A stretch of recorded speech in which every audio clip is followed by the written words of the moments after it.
Assalamualaikum warahmatullahi wabarakatuh. Nama saya Afwah, NIM 18 14 20 11 7, kelas PBSC semester 4. Di sini saya akan menjawab pertanyaan UAS dari mata kuliah Manajemen Pengawasan Bank dan Lembaga Keuangan Syariah.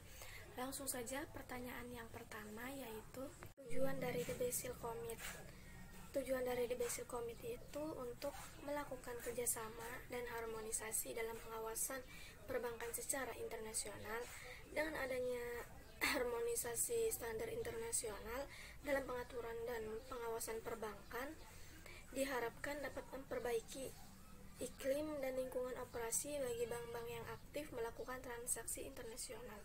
Selanjutnya pertanyaan yang kedua, yaitu kondisi permasalahan perbankan di Indonesia sejak tahun 1992 dan 3 faktor yang menunjukkan keterkaitan yang harus diperhatikan dalam setiap permasalahan di perbankan. Pada tahun 1992 itu Indonesia mengalami masalah yang signifikan dalam perbankan, yaitu kredit macet yang menimbulkan beban kerugian pada bank dan berdampak keengganan bank untuk melakukan ekspansi kredit. Dengan begitu, Bank Indonesia sendiri menetapkan suatu program khusus untuk menangani kredit macet dan membentuk forum kerjasama dari Gubernur Bank Indonesia, Menteri Keuangan, Kehakiman, Jaksa Agung, Ketua Badan Pertahanan Nasional, serta Ketua Badan Penyelesaian Piutang Negara. Selain kredit macet yang menjadi penyebab keengganan bank dalam melakukan ekspansi kredit, yaitu karena ketatnya ketentuan dalam Pakfed pada tahun 1991 yang membebani upaya untuk mendorong pertumbuhan ekonomi. Kemudian 3 faktor adanya keterkaitan dan yang harus diperhatikan dalam permasalahan perbankan.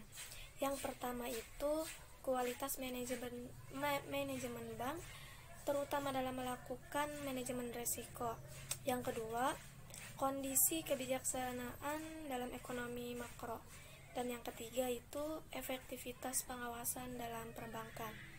Kemudian pertanyaan yang ketiga, yaitu bagaimana pengawasan bank dan lembaga keuangan syariah agar pengawasannya secara efektif.